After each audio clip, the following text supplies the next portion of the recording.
Incompetence is when you decide to shoot your own people down because you don't want to do your job. We're seeing atrocities being made right in front of our eyes, and it's displayed all out on social media to see. There's no denying that. Every Nigerian is sick of it.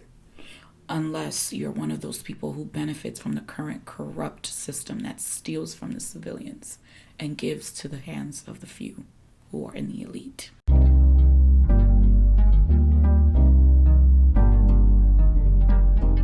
Hello, if you've never seen me before, hi, my name is Yuki, and if you are a returning subscriber, welcome back. Welcome back, welcome back, welcome back. Hey guys, welcome back to my channel. I know it's been a while. I have not uploaded a video in about 3 months. We'll talk about that later. In case you're wondering where my voice is, I have been having some issues with my voice for the past 5-6 days, and I really do not know why. I don't think it's Rona. Highly doubt it's Rona. Just because it's not a symptom that I've seen other people talk about. Also, I don't have any issues whatsoever as far as like my immune system goes. I don't feel sick. I'm not having any other symptoms at all. It's just my voice that's been weird.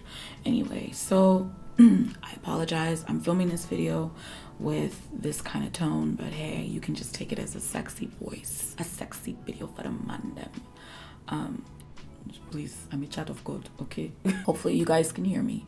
But the reason I wanted to film a video was because there has been a crisis, just major tomfoolery going on in Nigeria. So I wanted to talk about it, especially to lend my voice, since I have been given a platform that I would like to put to good use. It's really weird to me how a lot of people feel as though influencers should not be able to express themselves when it comes to certain political issues. However, we are talking about my home country, the place I was born and raised.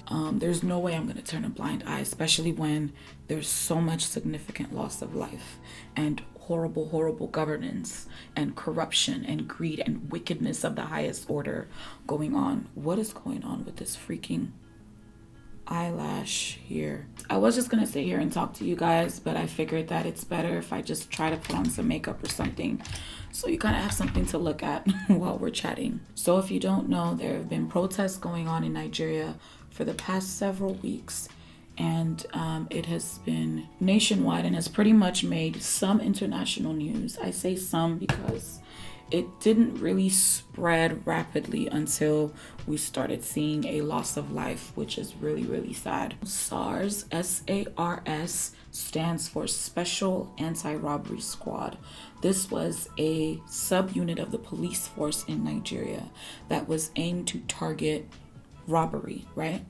Aimed to target people who were, doing funny things for some money. This anti-robbery squad, as a matter of fact, the entire police force in Nigeria was notorious for extorting money from people.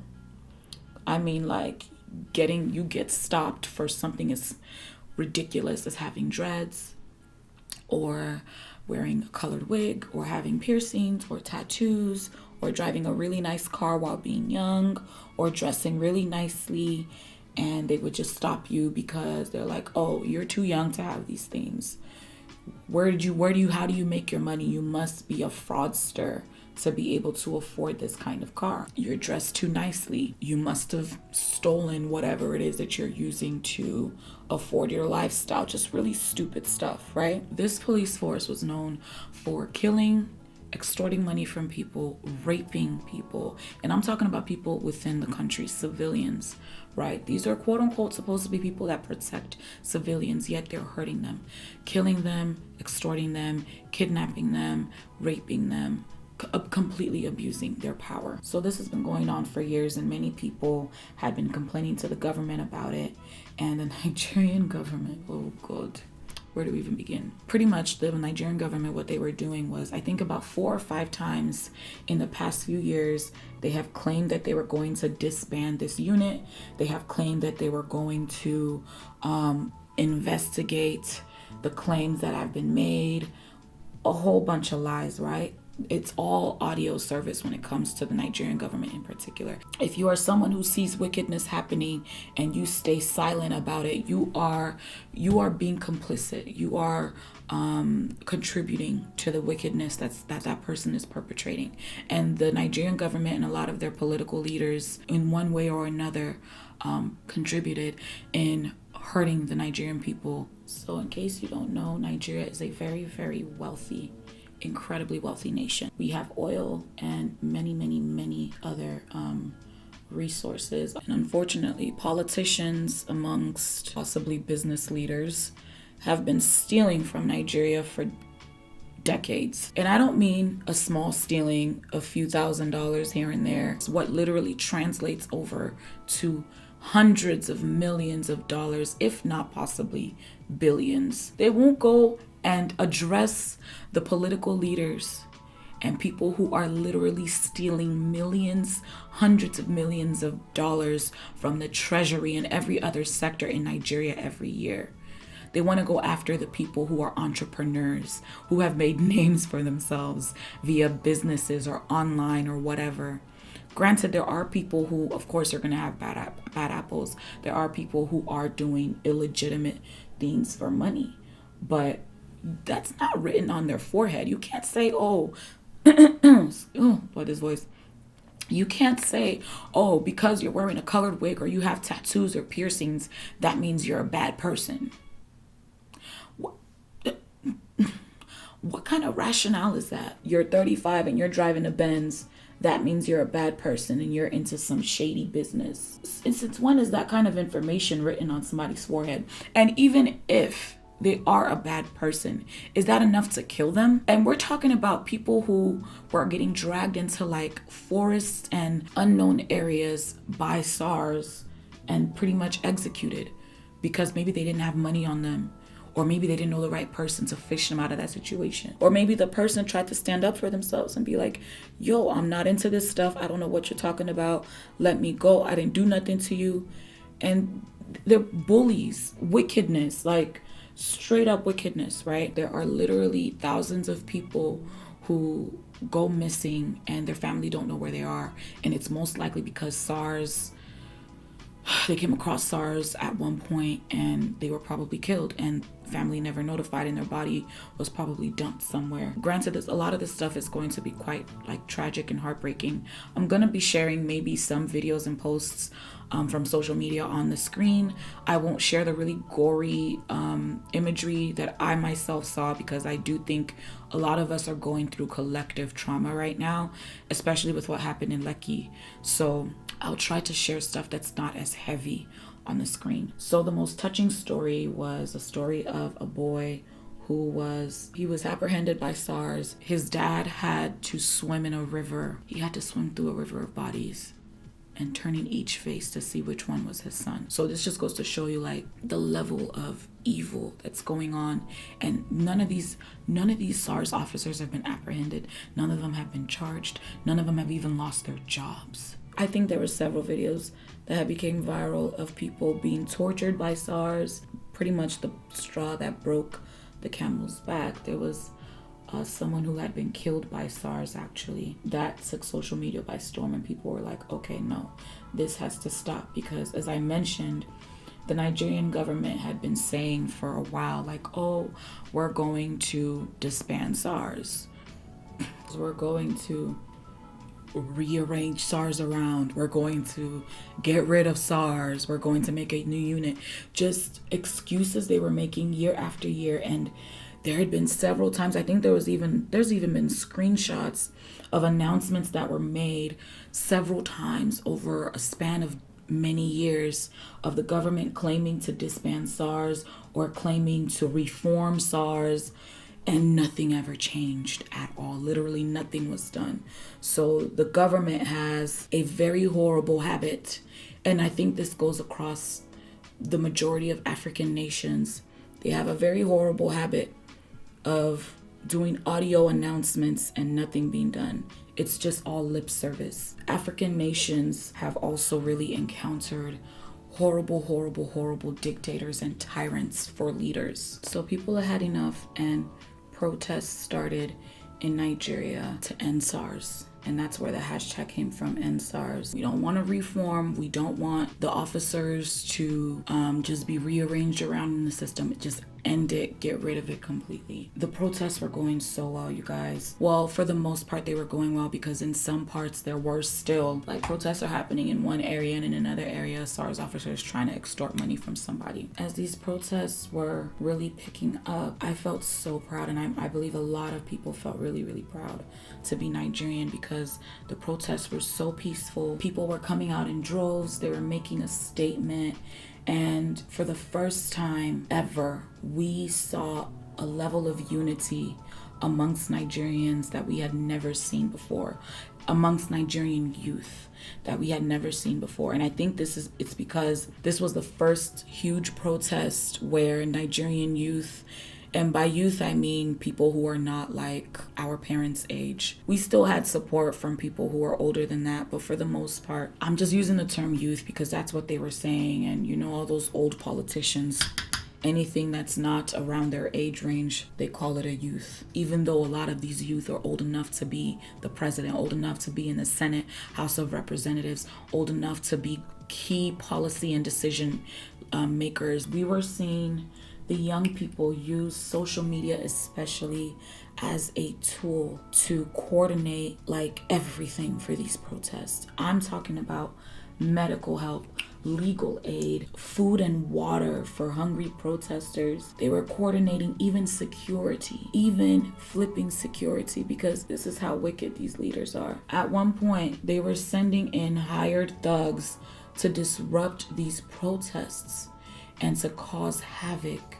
And they weren't even smart about it. This is how dumb these people are. They weren't even smart about it. People were recording, like uploading videos of these hired thugs coming out of state buses. These hired thugs would go in and try to disrupt these protests just so the government could be like, oh, look, the end SARS protesters are not peaceful. Like, it was just all excuses in order to try to push a false narrative. And mind you, these hired thugs, a lot of them are people who are from really, really poverty-stricken areas, and a lot of times they don't have access to information. So they probably don't even know what the real issue was behind the end SARS protests, or they don't have social media, or whatever the case is. So the government was really getting frustrated with everything that was happening because Stop SARS completely disbanded, okay? And just that they didn't even want to do. They would rather waste all this time killing people, arresting people. During one of the protests, the police decided to shoot bullets, real live bullets, into the crowd. We're not talking about rubber bullets. We're not talking about shooting blanks to scare people. We're not talking about none of that stuff. Real bullets. People legit died. People legit were like seriously injured. I even saw a video of them doing CPR on a guy. He was one of the people who had gotten hit by one of the bullets. Those of us in America, we have to be careful because there are some legit evil people in this world, yo. Side note, right? There was a day I was really, really down at work, just watching everything unfold, and I was just sad. A coworker of mine was like, oh, you know what's going on? Because I was looking on Twitter. She's like, oh, what's going on? This is not a coworker I'm close to or anything, because she would have got cussed out. I was like, oh, you know, there's protests going on in Nigeria right now, and, you know, the police are just so horrible. The government is so horrible. And that they were shooting live bullets into the crowd. This person was like, oh, I wish they would do that here, as in regarding BLM.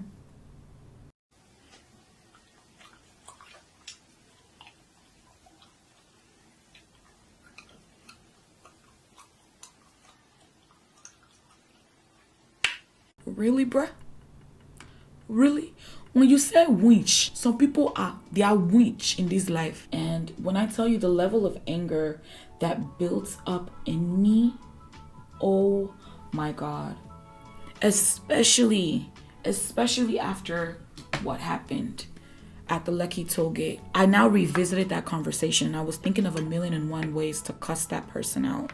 You know, I don't want to get into this whole conversation of what it's like being Black in this world. There were legit times where I asked God, I said, God, what did we do to deserve this? Like, as a people, why is there no safe space, it seems, for Black people to rest their heads in this world? Why does it feel as if so many things are against people who are of my same skin color or culture or heritage? And with me talking about this right now, I know I'm talking about it and I'm sounding very calm-ish, but trust me, I was not calm. Like when I told my mom this story, I was literally like yelling over the voice memo because I was so upset. What makes you think it is okay? Okay, so if you want to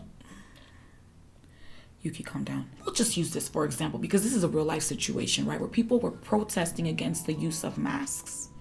They were protesting, they were getting all riled up, getting in the police face, damn near spitting in the police face, talking about they have a right to go out. They have a right to resist the lockdown because they want to go to the salon and get a pedicure and a manicure, or because they want to go get their hair done. They don't need to follow no lockdown. They don't need to wear a mask. Da, da, da, da. If you want to use your free right to protest that, you can protest it and get in the police face and be fine and go home without them ever touching you. But when people want to protest simply because they want to live, simply because they are going against a system that has oppressed them for so many years, the same system that oppressed their parents and their parents' parents, the same system that puts them at a disadvantage every single day. Meanwhile, the people who are stealing from them have homes, $100,000 million homes in places like Europe, in places like the US. They weren't even protesting that. They were just protesting that they want to live.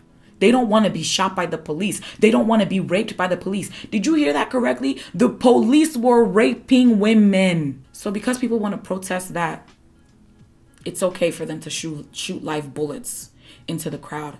If people want to protest and say that Black people should not be oppressed or killed by the police, they deserve to have live bullets shot into the crowd.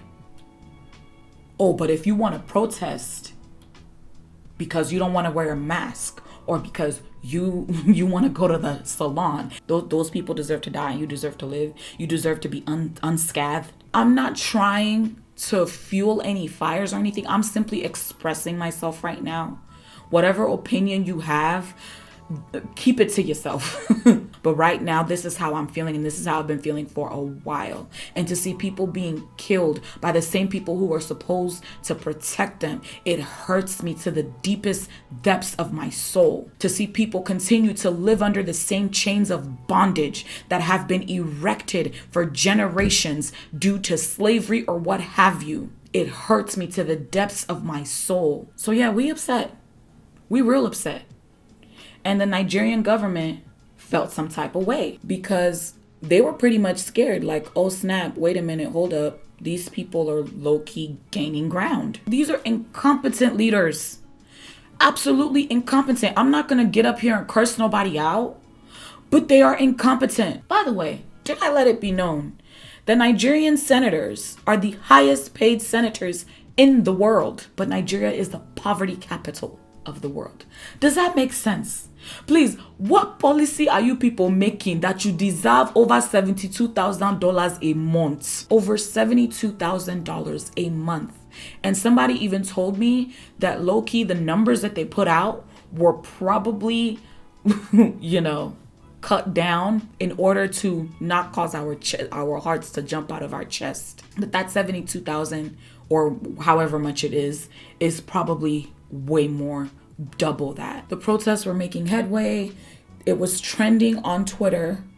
And mind you, the Nigerian government has previously and actually is still currently trying to put restrictions on social media and internet use in Nigeria. They tried it with some social media bill that they tried to introduce a while back.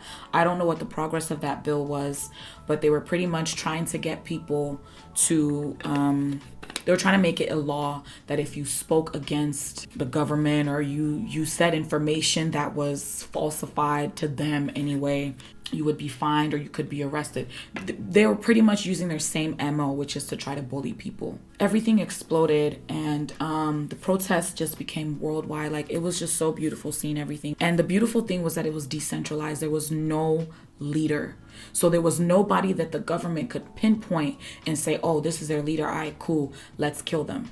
Or this is their leader. All right, cool. Let's buy him out. because they feel like if they feel like everybody has a price. So if they feel like if they could buy you out, then maybe they can get you to veer away from the main objective. As the government was trying whatever they could in their power to pull rubbish, the coordinators of the SARS protests pretty much curtail them. So they hire thugs to disrupt the protests. The protesters decide to get their own private security. So they beat up the protesters. The protesters find ways to, be able to address people's medical stuff and pay for their medical bills. They try to get the protesters arrested. Protesters come up with ways to get lawyers to bail people out and to help people out. It was like everything was just coming up. So the government now decides, all right, y'all don't want to budge? All right, we are enforcing a curfew. The governor of Lagos in particular, Governor Sanwo-Olu, decides that he's going to announce a curfew at 11 a.m., 11:30 something a.m., a curfew that's supposed to go into effect 4 p.m. that day. And if you know anything about Lagos, you know that Lagos traffic is ridiculous. So some of the protesters were like, no, this is an intimidation tactic. We're not leaving. We want justice for all the people who have been killed by SARS, and we want SARS to be completely disbanded and dissolved. Some people then complain like, what the heck? How are you going to sit here and literally try to get a curfew put in place with only a few hours notice?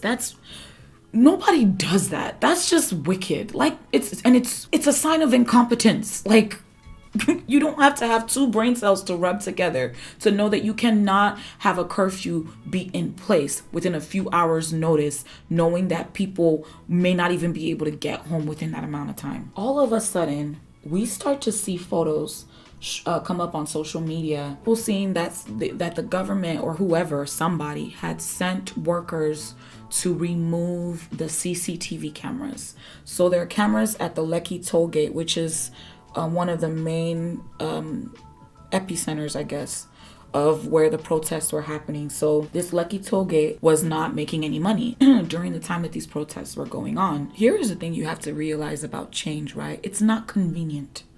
It is not convenient. All those people who believe that, oh, why can't these protesters just move to the side and let us go about our business and get through the roads? And change is not convenient. So once people notice that, oh, they have cut the CCTV cameras, people started getting scared. Like, all right, these leaders, they're planning something. There were some really brave protesters that were like, nope, we're not going to allow them to intimidate us. A lot of protesters went home. And there were even people on social media who were begging people like, please go home. They've cut the cameras. We don't know what they're planning. This just doesn't feel right. The governor of Lagos State is like, oh, wait, okay, hold on. Never mind. Just kidding. We're going to have the curfew start at 9 p.m. Curfew starts at 9 p.m. Cool. Protesters are still there at the Lekki toll gate. I don't know why you need 3 toll gates in close proximity of one another. That just goes to show you another level of greed. So anyways, they've lost 200 and something million naira in like 10 days, which equates to like over $500,000. Where that money is going is sure as hell ain't going to the people. Obviously, there were monetary financial interests in getting the toll gate back and having protesters not be there, not protest there anymore. That same day, so it was actually on Tuesday, the 20th of October at 11:49 a.m., the governor of Lagos State declares a curfew that's effective as of 4 p.m. So at 3:34 p.m., there are reports of people disabling cameras at the Lekki toll gate and removing them. We saw pictures on Twitter. At 4:08 p.m., protesters at the toll gate were peacefully singing while waving the Nigerian flag. And around 6 p.m., the president of Nigeria, Buhari, as well as the defense minister, chief of defense staff, were in a closed-door meeting as of around 6 p.m. that same day. The Lagos state government then extends the curfew to actually take effect as of 9 p.m. People are still at the toll gate protesting. Around 6:47 p.m., we started getting reports that there were armed military men at the toll gate attacking protesters, shooting at protesters. These protesters were sitting on the floor, waving the Nigerian flag, singing the Nigerian anthem, thinking they would be protected. There's one lady in particular who goes by the name of DJ Switch. She is a freaking national hero. Okay, she went on Instagram Live and there were maybe several 100,000 people on her Instagram Live. She was at the toll gate. Even though people had told her like, yo, leave, please don't be there, she still stayed. She was like, no, something has to give. Enough is enough. Had she not stayed, I wonder what kind of lies we would have been fed by the government. Literally, soldiers were shooting at them. She was on Instagram Live and she was showing what was happening. I even forgot to mention, they cut off the lights. So the toll gate has like a huge screen, and they cut off that screen. They cut off all the lights in the area. So they were in the darkness. Nobody could see anything, and just left them in the dark and literally ambushed them as if they were in a war and were ambushing the soldiers of another nation. It didn't make any sense to anyone. Had she not went on Instagram Live, I don't even want to imagine. I don't want to imagine what would have happened, because thanks to her Instagram Live, a lot of people were able to see what was going on at the toll gate in real time. They were shooting at them. There was complete chaos. She was actually even helping wounded people.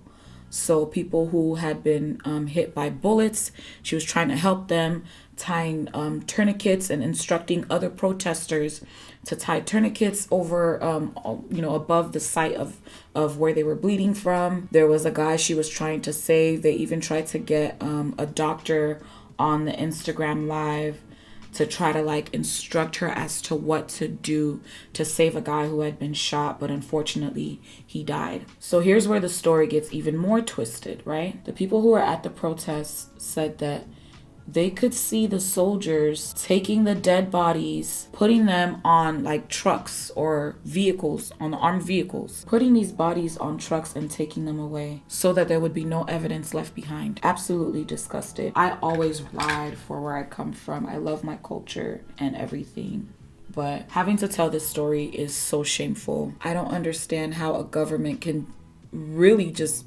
slaughter its own people.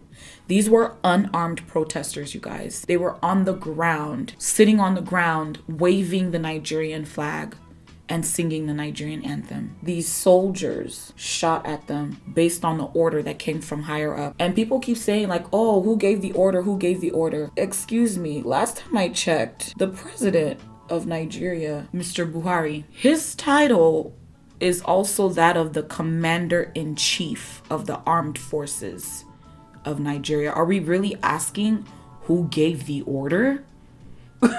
just an educated guess. Because for dang sure, the person who gave the order is not going to come up and say they actually gave the order, okay? So on October 20th, 2020, the Nigerian government decided to kill its own citizens who were unarmed. Ever since then, it's pretty much been one gaslighting attempt after another. What I forgot to mention earlier was that the government initially did say that, oh, okay, we've heard you. We're just going to go ahead and reform SARS. I forgot to mention this. They were like, oh, we're just going to rearrange SARS around and we're going to call this new thing SWAT. So they decided to just rename it. What is renaming going to do when those same corrupt, wicked officers who are killing, raping, and extorting civilians for money remain in that same force, in that same institution?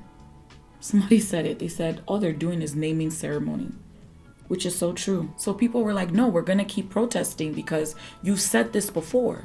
They had said it 4 or 5 previous times that they were going to disband SARS, they were going to reform it, and we're like, no, do not reform it. Y'all have done this before where you said you were going to do this and you didn't. And they do this a lot with pretty much every policy. They say they're going to do something that will help the people and then they don't do it. So people were like, no, we're going to keep protesting until we see action. Anyways, so on October 20th, the Nigerian government decided to open fire on its civilians, and that is where a lot of the outrage amongst Nigerians all over the world has come from.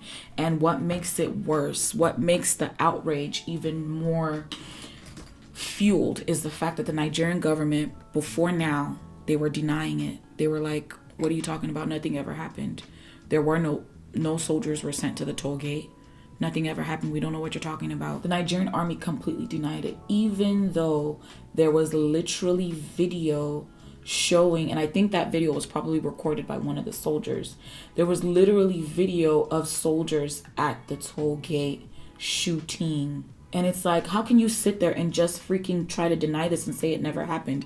We're in the social media age. That is the one thing that has benefited our generation that our parents' generation didn't have when they tried to implement change in the country. We literally saw people die on social media. You're gonna sit here and try to pretend as if this never happened, and then they tried to claim that, oh, it was photoshopped. Y'all, it has been a painful month for Africa as a whole. Other African nations are going through crazy stuff. Zanzibar, Congo, South Africa, so many places I can't think of off the top of my head right now. We saw videos of people in the hospitals from gunshot wounds. There was a video, a very graphic video, of a guy whose intestines had come out. His intestines were outside of his body. There was video of these two people who were dancing earlier on that same day, and then we saw a photo of some of the bodies on the ground, and it was those same two people and another person who were on the ground. They were wearing the exact same outfits they were seen wearing in that video where they were dancing at the protest earlier that same day. Like, the governor really got on TV and was like, nobody died. Meanwhile, there were reports of hundreds of people who had gone to nearby hospitals to get treated for gunshot wounds that same night.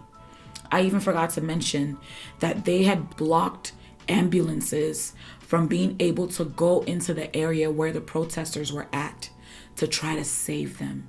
That is how wicked these people are. They stopped ambulances from getting in to help people to save them from gunshot wounds. And they were trying to pretty much bully the families of people who had died and people who were injured.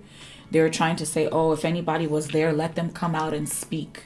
No, y'all wanted them to come out and speak so you can bully them into silence like you normally do. And Tinubu, which is, I don't know what to call him. He's a businessman and I believe like a former governor of something. I think former governor of Lagos. That's one of the people who benefits from that toll gate. Got on TV talking about, oh, what kind of manner of people were there? If people were there who claim that this happened, what were they doing there? Why were they there?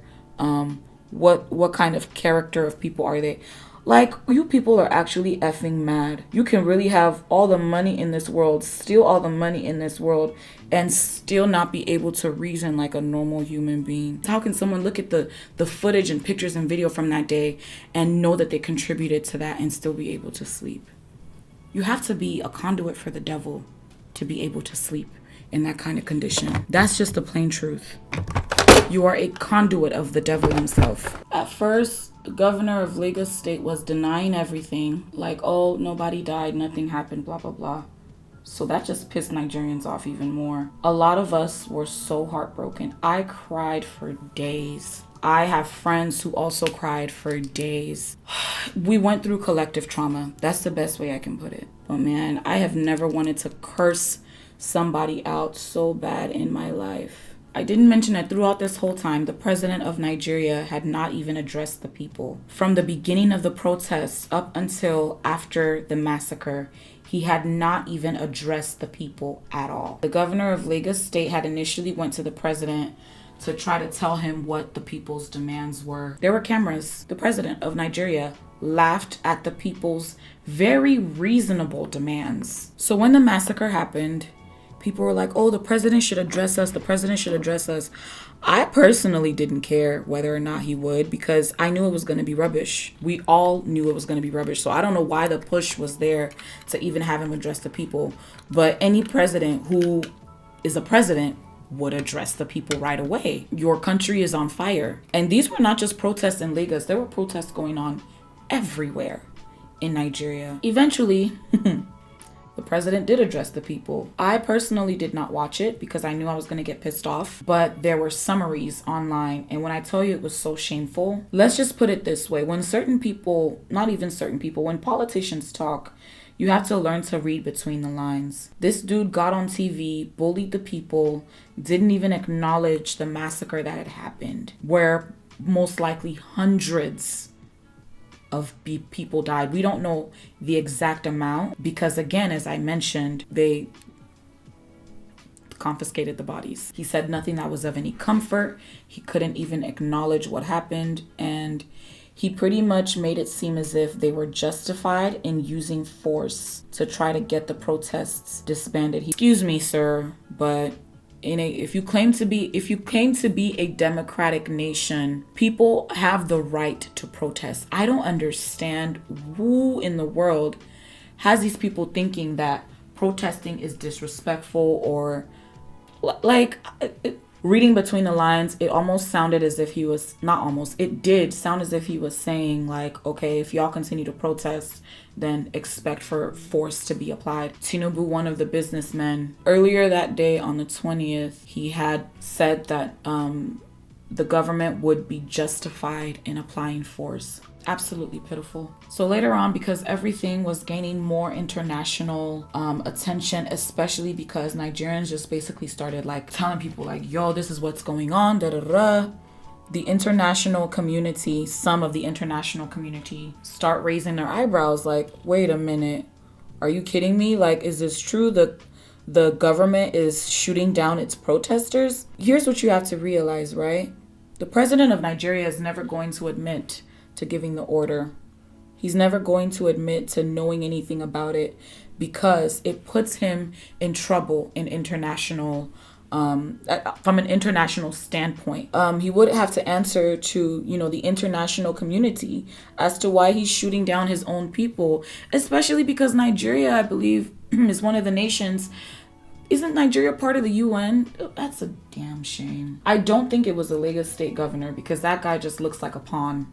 Pretty much. He allowed himself to be a pawn. But so political leaders from other countries start denouncing what he's doing. Like, we urge the president of Nigeria to not shoot at its peaceful protesters. The governor of Lagos State then decides to acknowledge what happened, but he then said, I believe this was in a CNN interview because like Nigerian influencers, influencers and the sensible influencers and celebrities in Nigeria were bringing a lot of attention to the matter and granting interviews on CNN and stuff. There was a CNN interview, I believe, that was done with the governor of Lagos State. And when I tell you the guy was fumbling his words, he was fumbling his words. I didn't see the full thing. I saw a short clip.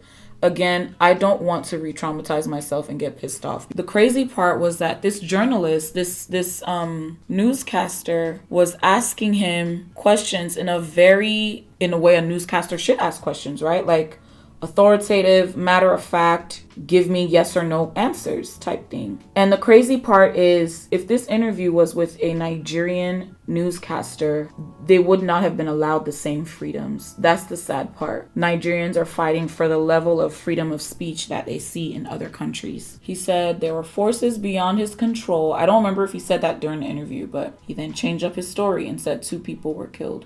Mind you, we know for a fact it was way more than 2 people because initially we were seeing numbers like 78, 83 initially.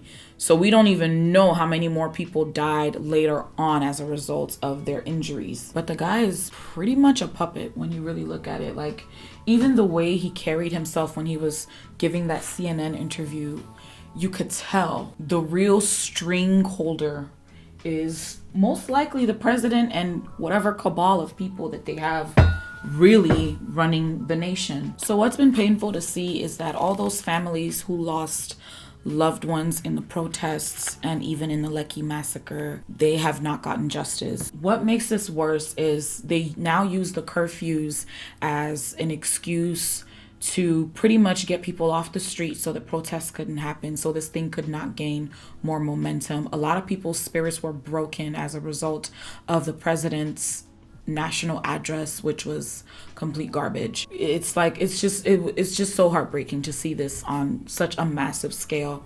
And because of these atrocities, right? I think they incited fear into the minds of many of the Nigerian youth to keep them from trying to make a change, to keep them from protesting, because now it's like, okay, let's regroup. Because again, this whole movement was decentralized. There was no leader. There was no one person you could pinpoint and say, oh, this is the person that we are getting our instructions from, or this is the person that we are putting forth as our representative. It was just a collection of different people who were coming forth to use their own natural skills, talents, and qualifications to try to push the narrative forward that we deserve change. As a result of the massacre, as a result of the curfews, what ended up happening was that there were now people who were incredibly poverty stricken. People have been calling them hoodlums, thugs, whatever. But these young people who are incredibly poverty stricken, who just were now loosed onto the street. They were burning down buildings, burning down businesses, invading people's houses, burning cars, damaging a whole bunch of stuff, looting even. A lot of looting has been happening, and the government has been like, see, look, these young people, I'm telling you, they're disruptive, they're looting, they're doing this, they're doing that. It's like, okay, all of a sudden you had like soldiers out on the streets killing innocent protesters. But when it comes down to enforcing the curfew and stopping hoodlums from burning things down, all of a sudden your soldiers are nowhere to be found. You can't bring order to the situation. Because the thing is, these young looters and people burning down all these buildings and businesses they were not part of the SARS movement. They were not the initial protesters. So the government has, in a way to sustain this movement, they have now lumped everybody together to try to push forth this narrative to make it seem as if they were justified in using force and just being wicked. These are the same young people that the government uses to go against any type of change. These are the same poverty-stricken population that the government will either pay off to gain their votes. They will literally pay them to like, hey, if you vote for me for presidency, I'll give you this amount of money. And it's usually like chump change because these people are so poor. These are the same young people and poverty-stricken population that the government had used to try to disrupt the protests in the first place. So you literally saw videos of these people like coming down off of these buses with, like machetes in their hands and sticks, and just trying to cut people, bruise them, scare people, just to disrupt the protest. So this is the same, I would call them weapons. They are human weapons that the government has so skillfully used over the years to try to push their own narrative, to try to twist things to appear the way they want, or to try to gain power. Think of the US poverty line is wealth compared to the Nigerian poverty line or the poverty line of any African nation. So yeah, they use these people to try to get votes, and there's a lot of election rigging that goes on. Zanzibar is currently dealing with that right now. Like, it's just, everything is just crazy right now. As a result of that, the SARS protests, based on the curfew and everything, people have been really discouraged. That's something I've picked up on. But my prayer is that people will continue to build on this and that the momentum will keep going to actually enforce change. Because the thing is that these government leaders, these corrupt politicians and businessmen have years, decades of experience under their belt in corruption, in wickedness, in twisting things in order to continue to line their pockets, in making sure that the status quo remains in place so that they can continue to rise to power and they can continue to live the luxurious lives that they live. And the crazy thing about it is that, especially in many African nations, there's this thing of, oh, if you speak up, you're being disrespectful. So with me, like, sitting down and filming this video, right? Somebody who's in that type of level of power or whatever will be like, oh, this small girl, what does she think she know? Who is she to try to speak against the way I rule or speak against the way I run my life or whatever the case is? No, we're holding you accountable. It is not disrespectful to hold somebody accountable. You are elected officials. You are public servants. Understand that. You are public servants, and it is your job to serve the people of Nigeria. It's almost as if they believe that they are this dictator that nobody can question. That's pretty much how they see it. And if they see a young person speaking up against them, it's like, oh, all these young people, they're so disrespectful. We're not children. We are people who can vote. We are people who have the collective power to demote you. It's more than just SARS. I will tell you that much. It's more than just SARS. It's more than just a corrupt police force. This thing runs deep. And I would dare say it goes all the way back to slavery. It goes all the way back to colonialism. A movie I really think you guys should watch is called Journey of an African Colony. It's on Netflix. Watch it. It's very informative. There's so much that has been introduced into the Nigerian political climate that I do believe is a result of colonialism. Prayer is that Nigeria will soon see positive, lasting change, and that leaders will be put in place who will protect the general interests of the people and defend the interests of the Nigerian people and use the bountiful resources and wealth Nigeria has been blessed with. Use it wisely. That it will be a nation of justice, where justice stands and is put in place and is actually seen in everyday life. A nation of righteousness, a nation of peace, a nation of unity and collective activism. And even I mentioned earlier about the whole social media thing. It was said by this Nigerian doctor who's based in the UK. A lot of his tweets were actually really on point during the whole SARS protests. He said that they were going to try to basically attack this thing from a social media standpoint, and that they were going to use someone by the name of Desmond Elliott to try to spearhead this. And today I saw like a short clip of a video of this Desmond Elliott guy who's a former Nollywood actor who's now in politics. Homeboy should have just stuck to Nollywood, because he was really out here acting the whole bloody tomfoolery in that video. It was evident, because he was now pointing fingers at social media influencers and Nigerian celebrities, saying that they're fueling the situation. They're the cause of this. They should stop bad-mouthing politicians. That they should stop bad-mouthing politicians, that it's because of them the fuel was added to the fire of this whole protest. And he basically just blamed it all on social media influencers and celebrities. Bruh. Dude has been bought out. We already know that, period. Like, you are just as bad as the rest of them. You are just as bad as the rest of them. And I don't understand how people can be on one end of one side of the fence, get into some type of political power or leadership, which most likely is through somebody that they know, which is usually the case in Nigeria. It's everybody who is there through someone. They know someone who knows someone who knows someone, pretty much. And all of a sudden you are acting like the bad set of apples that you're amongst. And I guess that's the thing about rotting fruit.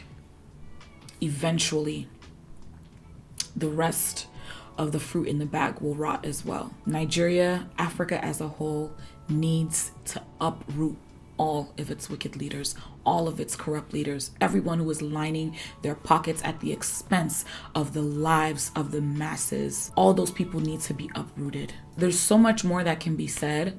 I even forgot to mention that there were videos that surfaced where the poor masses discovered warehouses in different states. I'm talking over 6, 7, 8 states. Warehouses with COVID-19 provisions of food like rice, noodles, salt, sugar, different provisions. These things had been sitting there in these warehouses for months and nobody knew. And somehow, because of one video where the warehouse was discovered, I think in Lagos State, it was like, oh, everybody check their state, check to make sure where's your COVID-19 stuff. Like, these were items that were supposed to be dispersed during the lockdown. And for whatever reason, they weren't. That just, like, people were hungry during the lockdown. Hungry. And these items were not distributed. Why that is, I don't know. There's been some speculation that some of the leaders were probably hoard. Like, how do you hoard food? We're talking thousands of bags of food. There has been some speculation that it's possible some of these people probably hoarded this stuff in order to either sell it, like to find buyers, or, which is disgusting. So that just goes to show you the level of wickedness. People were literally starving, and there are people who knew that there was food locked away in warehouses, enough to feed whole entire communities, and they said nothing. They did nothing. Yeah, the love of money is the root of all evil. That's just what this boils down to at the end of the day. So I forgot to even mention something really important that happened throughout this whole thing.